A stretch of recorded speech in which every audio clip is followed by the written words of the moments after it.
right. So we've knocked our arrow right there. You can see it's in the center of my bow. Modern notch again. Pulling it back, using your back shoulder, all the way down, aiming at our target, mounting it on our cheek.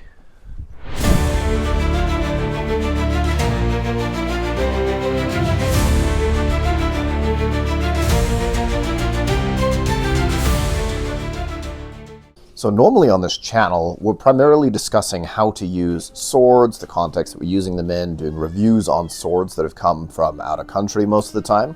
Today, because it's cold and chilly outside, I wanted to do something just a little bit different. It's something that I've wanted to do for a long time.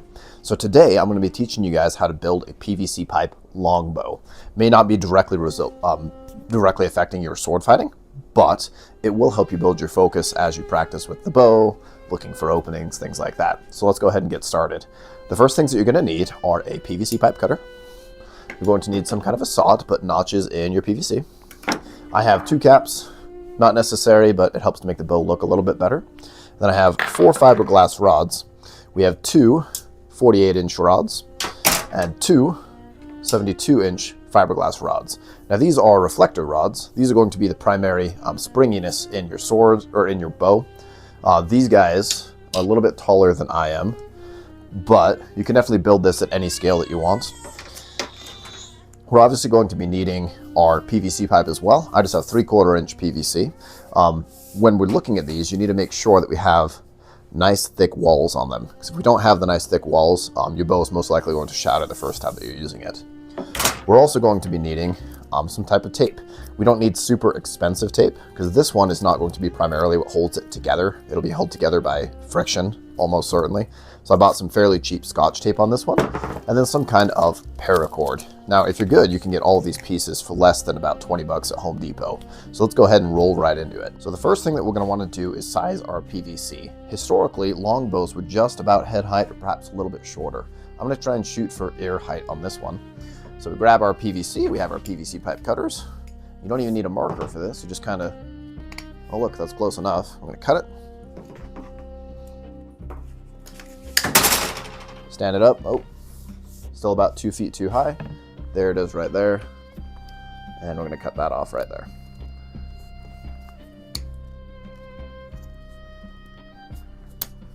Yeah, and that will be the size of our longbow. Now what we need to do next is we're going to grab our fiberglass rods and we're going to size them to be pretty much the exact height of our bow.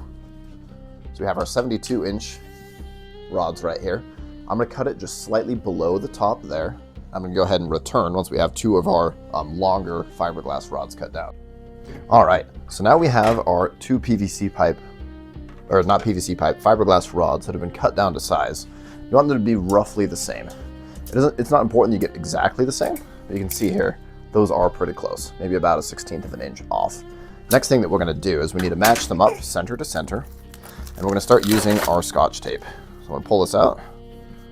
This is the crappy Scotch tape, so it's hard to find the end.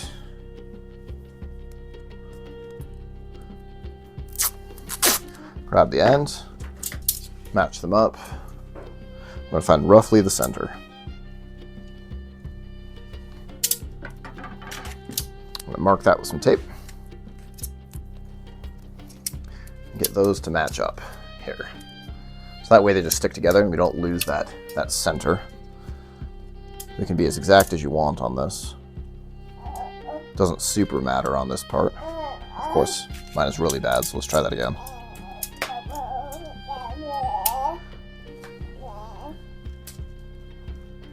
Put that right there.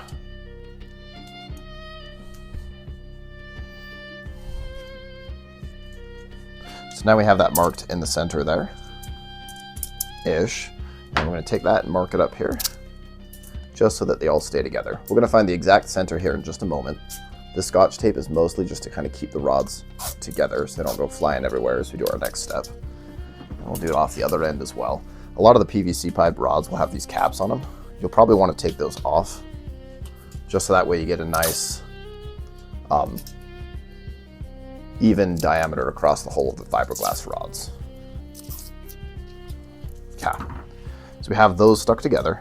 Next thing we're going to do, we're going to find these two, and this is where we're going to want to find your exact center. These are your shorter rods. Give me just a second. So if you want a super cheaty way to find the middle of anything, you can take yourself a string. You can use some of your lovely paracord that we bought for you today, and then you hold it out all the way to the end of your PVC. That is the end. Then we can take that length, grab the end, fold it in half, grab that again. That is exactly half the distance of our PVC. So we'll take that, put that down on the rod, take the cap off, put that down on the rod, and then mark the center. And then we have the center right there. So we're going to take both of our rods. So we're going to take both of our rods and we're going to match them up right there to that exact spot. Stand them up on the end. Ideally, they're all the exact same size when they come from the shop. Whoop. We're going to find the center there, and we're going to put a piece of tape there. As long as you're pretty close to exact, it'll be fine. It doesn't have to be totally exact. But there you go. And then we're going to do the same thing with these rods that we did with our other ones. You can see those are pretty close. Got about a 1/16 of an inch off, which seems to be my tolerance for exact. Whoop. Put those rods together, tape over the top, and tape over the bottom. Make sure to remove your caps.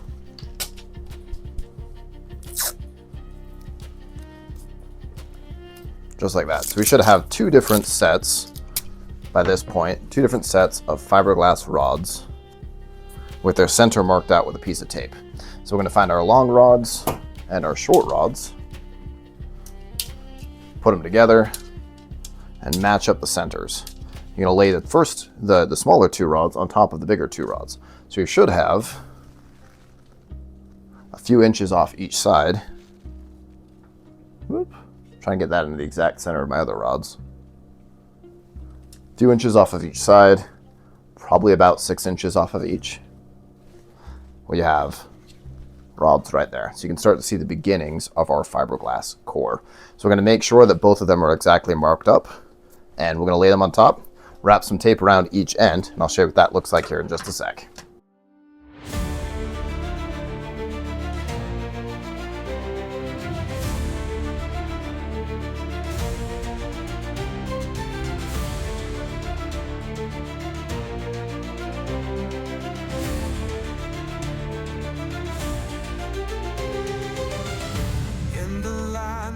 Shadows play, dragons rise at break of day, hammers echo through the mist, twilight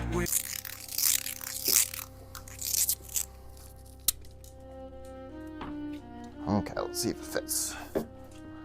Bulked up both ends. Your ones on the far ends are probably going to be the most difficult to get in. You want it to be a pretty tight fit. We don't want it to be any amount of loose, because if it starts clacking around in there, we're going to lose a lot of our mechanical advantage when it comes to loading the spring. I'm going to have to remove a little bit of tape here. You can always add more tape if we need.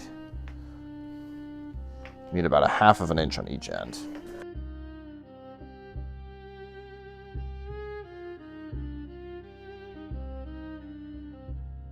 So lying, we need about a 1/4 inch radius on these ones. Each fiberglass rod from different manufacturers is going to be just a little bit different. Usually they're 1/4 inch. And the interior of a 3/4 inch PVC pipe is usually about a little bit less than 3/4. You got about 1/8 of an inch on each side. So 2/8 minus 3/4 will be your diameter. You can do fractions if you want. Fractions are for nerds. So I just break it down and we go from there. And then you can see we're getting a pretty tight fit. Kind of hammer that in there. The tighter fit, the better, because we want it all to unload and load at the same time. And I'll show you how to test to see if you did a good job here in a minute. But if it starts clacking around when you're drawing the bow, then we know that almost certainly it's going to incur more damage. So if we're trying to make this in a survival scenario, we need something that's going to last a long time. Having a bow that is clacking around is going to reveal your location as well as make it wear out a lot quicker. If we're just making it for some easy backyard stuff, it doesn't matter too much. Ram it down like a primitive arquebus. There we go. Get that to fit as far to the inside as possible. I have just a little bit sticking out the end, so we can hammer that in.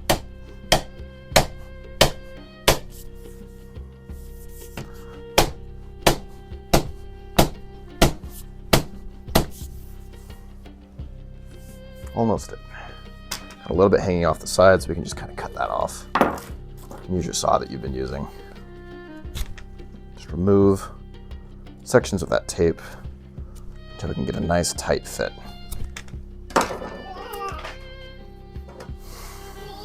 And again, this is why we use the cheap tape. So we're going to be destroying it as we put it in.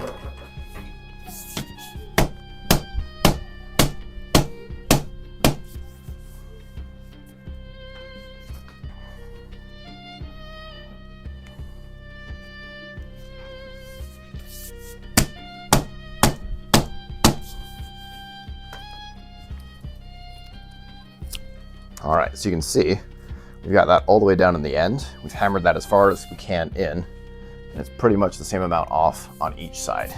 Now you should be able to shake it around. If you hear clacking, you know that your fit is not tight enough. You can hear this one's pretty quiet, so I think we're doing pretty okay. So the next step is we have to figure out which side is the front of our bow. Because we have long PVC, or long fiberglass and short fiberglass, the short fiberglass needs to bend less. So we're loading the compressive strength on that side. So this is going to be the bow of our, the smaller fiberglass is going to be the bow of our bow, all right? So we're gonna find it. You can kind of test it by bending and seeing which way it likes to bend the most, if you forgot which side it's on. Doesn't super matter, but you'll get slightly more efficient bow length. I'm gonna go ahead and mark it. Sorry, slightly more efficient draw. Okay, so the next step, I'm gonna put caps on mine. Just so that way, if I'm having it out in the weather, it's not going to run off on me. It's not gonna get water down in there and damage the tape, which might damage the friction fit. So at this point, we have a fairly dense tube right there. So the next thing we need to do is we need to mark where our bowstring's gonna go. So we have that right there is the front. We're gonna want each of our bow notches to be on the front as well. So I'm gonna mark that about a ½ inch down from my cap on each side. Just like that. So what we're gonna do next is we're gonna take our nice thick saw blade and we're gonna cut that down just enough to where we can see the interior of the PVC. We don't wanna make it super deep because that will damage the bow, but we wanna make it sure that it's deep enough that it will hold the string on release. So probably about a ½ of an inch deep if I had to guess measurements. I'll go ahead and take care of that and then we're gonna look at it here in just a sec. Okay, so I have a fairly rough little notch there. The type of saw that I'm using has teeth on both sides. So that way it's kind of grinding two different notches at the same time with kind of a center ridge. It's okay if that's fairly rough. We're gonna be using paracord. I'm using 550 paracord. So if it sticks in there a little bit, it'll wear out your string, but it's not that big of a deal. So next thing we're gonna do is we're gonna actually size up our bowstring. I'll teach you, first off, the knot that you're gonna wanna use on your bowstring. So find one end. Feel free to melt the end of that if you want, not strictly necessary. You make yourself a loop. You bring your loop around and then push the loop, boop, in through there like we're tying half of a granny knot. Boop. And you've got a little bit of a loop right there. Next thing you want to do is take the end. Let me make my loop just a little bit bigger. There's a million different ways to do this. This is just the way that I like to do it. Having a loop of about that size, maybe a 2-inch in diameter loop right there. You can put that over the top. You want to make sure that it seats fairly snugly in the notch that you have. If we're doing this and you find that it does not seat super snugly, like mine didn't, we're gonna need to cut that notch just a little bit deeper. Okay, you can see that's seated fairly well. We'll know for certain if it's a good seat once we get the bow actually strung. I'm gonna take this all the way to the other end. I'm just gonna measure out right here to the end for now. Go ahead and cut it. You can also use scissors on your material list if you want. You can see that's all the way up to the notch. Ideally, what we're looking for, when we do finally string this thing in its entirety. So when we're stringing the bow, we're gonna seat one end on this side. We're gonna stick our foot through the other end, and we're gonna bend it. Ideally, what we're looking for is about that much of a distance between your bow and the string, which is a historical measurement. So you make your fingers as wide as possible and then seat that right there. And actually, I probably cut it just about right. Put my little loop in here real quick. A slip knot on this one. That goes over the top.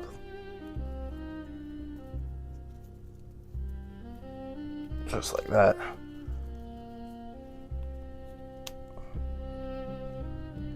Don't let it go because it'll thwap you in the face. And that seats right there. You may need to do it a couple of times just to make sure that your bow is seated properly. Step through, pull it all the way up. I'm going to cut this notch just a little bit differently. Let's do that here real quick.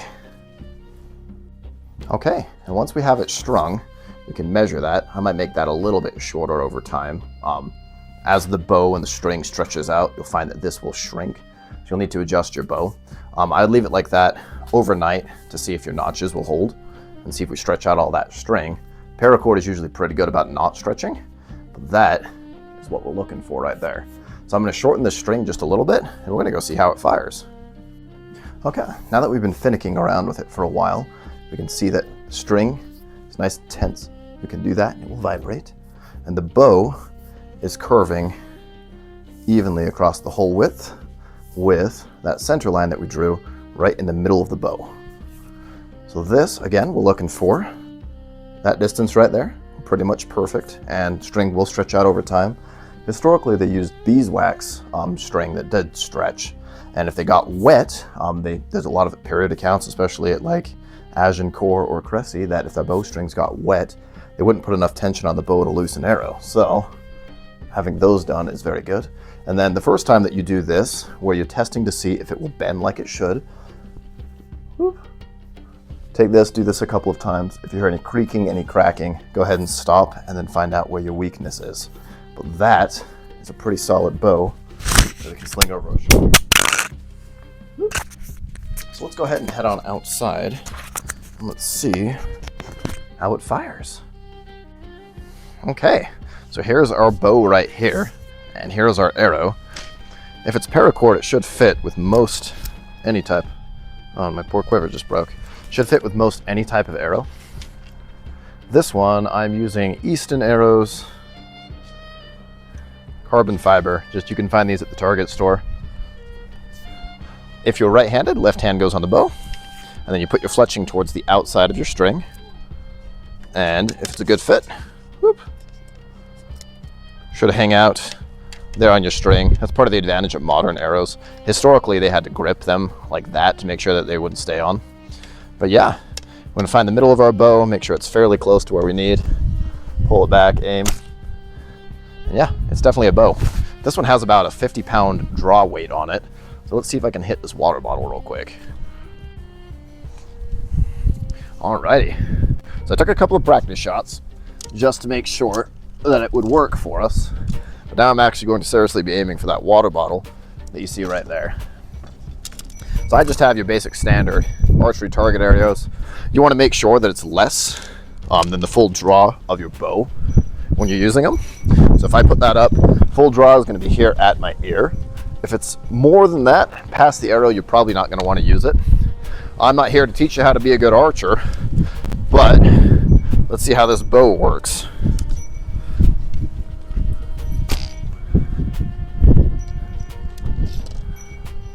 One, I'm about 10 feet back.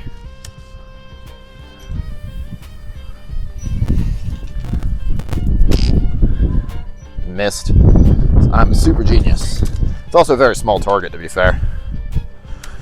Now, you're not going to get the same kind of consistency that you would get off of a more production bow, but historically, all of their different arrows and the different bows that we're going to be using are all completely unique. So they don't have a very good manufacturing process, especially if we're looking back in the medieval period. So I imagine their accuracy would be less than ours today as well. Probably better natural archers, but not necessarily better equipment for the bows. See if I can grab these arrows. Give it one more shot here really quick. Okay, fine, one more shot, and we'll be done. It's one of the reasons why you have a ton of arrows. It's also a little bit hard to aim down. Historically, as archers were doing what archers do, you'd find that when they were fighting at castles, they typically tend to use a crossbow. And one of the reasons for that is when you pull the bow back and you aim down, you're going to be using body mechanics that aren't super good. And this one's only about a 50-pound bow. Whoop. So you can imagine back in the day, if they're using like a 200-pound bow, they'll be able to not do nearly as much body mechanic wise before they start injuring themselves. But yeah, that's how you make a PVC pipe bow. If any of you are bored just doing normal HEMA practice, this is a good diversion. Helps to train that core strength as you work on those muscles back there. But yeah, we'll see you again next time.